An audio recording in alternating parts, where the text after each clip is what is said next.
Sometimes you can spot when oil has gone bad. Other times you can only taste it. Here are 5 signs it's time to change your oil.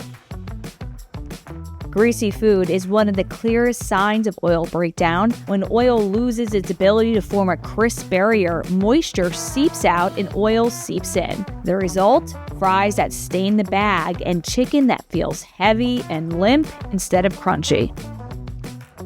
Fresh oil cooks efficiently. When it degrades, fry times stretch. Fries that should be ready in 3 minutes take 5. Chicken that's usually done in 7 minutes may push past 9. That slows down service, raises energy costs, and creates uneven results. A little bubbling is normal, but foaming that clings to the surface is a warning. It's often caused by food particles and oil breakdown. Foaming makes fryers harder to manage and changes the flavor of everything in the basket. You know oil has gone bad if it smells burnt, bitter, or fishy, and if you spot extra smoke in the kitchen. And the worst part, they carry into your food and your operation.